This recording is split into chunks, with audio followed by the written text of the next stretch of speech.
or don't, it's our job to repair you. And whether you hurt us or don't, it's your job to rehabilitate us. So, why do we have to get to that stage when we can stop it before it happens? Disagreement is not the problem. Yes, all right. Oli ku Yugi Update CV kw'osinzira okubanga otuwuliriza. Mugyebaleko egyo gyonna gye mututuusaako engalo ba comrades mukolera ddala ekintu eky'amaanyi. Kakati nno kabukkuse wakati wa Gen. Muhoozi Kayinugaba ssaako ne Ministry of Internal Affairs Kahindo Otafire. Kahindo Otafire yavuddeyo n'akola statement era n'agamba sijjusa sijjeetonda. I don't apologize for it. Nkyogedde nkikakasa. Ate nga njagala okukujjukiza si gwe mulundi ogusoose Kahindo Otafire okuvaayo ng'ayogera statements ez'ekikawe ekiti nga teyeefiiriddeeyo nga to whom it may concern. Avuddeyo akoze obutambi bungi ng'agenda maaso n'okwataakinga gavumenti ku bikyamu byegenda maaso n'okukola. Kati guno omulundi avuddeyo n'ayambalira Muhoozi Kayinugaba, Chief of Defence Force, ku nneeyisaayi. Jjukira Muhoozi Kayinugaba ennaku zino abadde atundanga keeki eyokya ku social media olwa controversy statements, okutiisatiisa ssaako n'okutyoboola eddembe ly'obuntu nga tubadde bitambulira ku social media, ssaako nga ye ow'amagye okuvvoola ssemateeka w'eggwanga Uganda okwenyigira mu byobufuzi. Ebyo byonna tuze tubiraba nga biggwawo.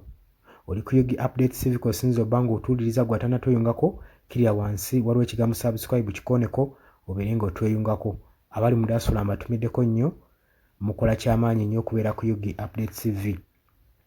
Agamba ku mukolo ogumu gwabaddeko twogera ku Kahindo Otafire, Jenerali Mulamba. Agamba I do not hate Kayinugaba as a person. Nti nze sikyawa Kayinugaba oba Muhoozi ng'omuntu oba mu buntu.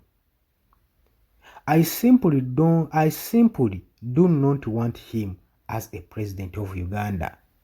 Just simwagala bwagazi nga ye kuba mukulembeze wa ggwanga Uganda. Simwagala nga mukulembeze wa ggwanga Uganda. Statement kyetegeeza nti alaba nga tasaanidde, ekifo takigwana era n'ekyo ekitiibwa tayinza kimuwa. Agambye I do not want him as a president of Uganda. Wabula temunfuna bubi nti simwagala nga mu buntu mwagala. I respect and I love Kayinugaba as the son of Museveni. Nti Kayinugaba Muhoozi mwagala nnyo era musaamu ekitiibwa, murespektinga nga mutabani w'omukulembeze Yoweri Kaguta Museveni. Naye but I do not support Kayinugaba as a president. Naye nze simuwagirangako wadde n'omulundi n'ogumu, simusupportingangako wadde n'omulundi n'ogumu ng'omukulembeze w'eggwanga Uganda oba ng'omukulembeze wantatadde oba nga Uganda. Agambye ng'omukulembeze but I do not support Kayinugaba as a president.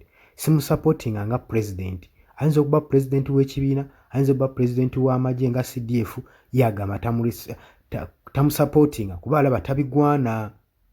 Statement eno erimu eggumba. And I make that position openly and without apology. Nti eyo statement ngikola ngeri openly ku buli omuntu, buli omu nkyogera kyere ate nga seetonda sikyetondera kubanga weekiti weekiri, era nassaako omukono Internal Affairs Minister Kahindo Otafire. Statement eyo si ntono ngazi. Omuntu wagamba I just don't want to support him as a president. Era nga simuwagira. Kitegeeza ki? Kahindo Otafire atangaaza eggwanga nti Muhoozi Kayinugaba talina kifo kya bukulembeze na kimu mu Uganda kyasobola musupportingamu kubanga alaba obunafu bwe. Amulaba munafu okulembera eggwanga oba abantu bonna. Njagala nkujjukize bino ebigambo si byeno kyano wabula bigambo bya Kahindo Otafire. era azze akola statements ez'enjawulo ng'agenda mu maaso n'okucriticizinga ku Muhoozi Kainerugaba by'azze akola. Azze alumba gavumenti ye yennyini bakama be ku bikyamu bye bagenda mu maaso n'okukola era n'okuzukusa bannayuganda nti bazukuke eggwanga lino lyabwe baleme kwetiiririra abantu ababajeeza abatwala mu makomera abasiba tebabasirisa. Mulina okuraizinga eddoboozi lyammwe mununule eggwanga lyammwe kubanga emyaka egisigadde mu abagenda otuba n'eggwanga lino. Bano ababasirisa balinamu myaka myezi okuva mu bulamu bw'ensi eno. Ebyo byali bigambo bya Kahindo Otafire. Kati avuddeyo era n'akola statement ng'azoolekeza Muhoozi Kainerugaba nagaba naye temunfuna mwagala ng'omuntu nenze ndaba tagwana kitiibwa kya bukulembeze sikimulabamu era sola musapootinga wadde n'omulundi n'ogumu. Jjukira waliwo vaawo mpitewo ate ennaku zino naddala nga bajenerali batandise okufa waliwo vaawo mpitewo ani anaakwata enkotebe y'obukulembeze singa mwami Yoweri Kaguta Museveni omuka agumalamu mu kisero singa amalamu omusu singa afiira wano kitegeeza waliwo vaawo mpitewo ani agenda okutwala eggwanga mu maaso. Kati kye kino ky'otandise okulaba nga kigenda kigwawo bajenerali bafa. Kakati kino nno kiyinza okukosa nnyo gavumenti ya mwami Yoweri Kaguta Museveni ne Museveni nga yennyini ng'omuntu kubanga Museveni lwaki agenda mu maaso n'okubanga ajjawo bajenerali abasinga ayagala Muhoozi asigaze abantu abamusapooti nga bamubaakinga emabega asobole okulya entebe y'obukulembeze nga teri amukubana ku mukono. Kati Kahindo Otafire okuvayo kucriticizinga ku Muhoozi Kainerugaba kiba kinafuyizza enteekateeka zaabwe ne pulojekiti yaabwe. Simanya awo oba onfuna. Kyekino Muhoozi Robert Kyagulanyi Ssentamu kye yabagamba nti bajja kukiwulira bajja ttandika okwerumandumana bokka na bokka nga waliwo vaawo mpitewo w'obukulembeze. Mu katambi ke nnatera okuteerako aka Kahindo Otafire ng'agenda mu maaso n'okuyitisizinga ku Muhoozi Kainerugaba ng'amugamba temujja tutiisatiisa eggwanga lyaffe ffenna munnansi munnayuganda abiroginga kubeera mu nsi ye nga yeeyagala n'emirembe. Ogenda kuba obyewulirirako naye ng'oli ku Yugi Updates TV kusinzira obba ng'otuwuliriza gw'atannatweyungako nagambye kirya wansi wala ekigambo subscribe kikooneko obeere nga otweyungako ddala bulungi nnyo. Saagala kukulisaayo kansookeku katambi naawe onoojajinga. Don't, it's our job to repair you. And whether you hurt us or don't, it's your job to rehabilitate us. So, why do we have to get to that stage when we can stop it before it happens? Disagreement is not the problem. Making mistakes is not the problem. The problem is when you can't repair the damage you've done or to prevent the damage you're about to do. In my military training, they told me, my instructors told me, the greatest generals are those who win wars without shooting a bullet. Those who win wars without shooting a bullet. Talk of bullets. You see wars in the world. Have you ever heard of the phenomenon of the military-industrial complex? The phenomenon of military-industrial complex. Weapons are commodities. And they are made in factories. And those commodities have to be consumed. When they are not consumed, the factories close down and people get unemployed. So how do you consume weapons? How do you consume weapons? You create wars. They create wars. We buy their weapons.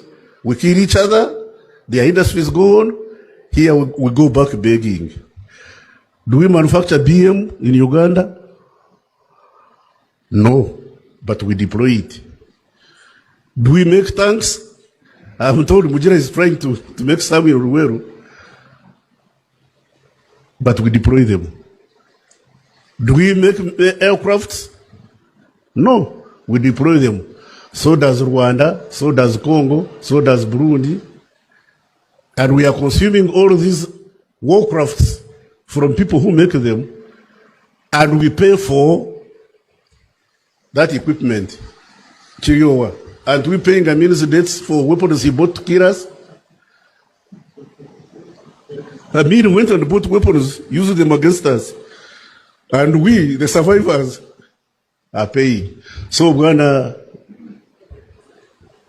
whatever you use against us or whatever we use against you, when we win, we shall pay. When you win, you will pay.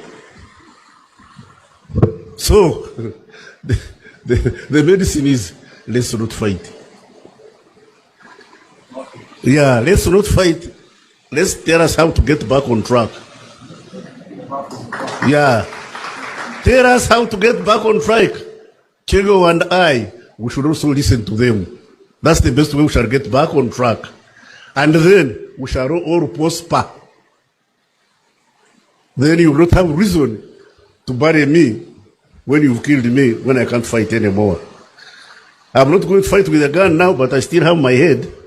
You know, one day, the late Pecos met General Kashaka, and in their discussion, Kashaka told General Pecos that 2 heads are better than one.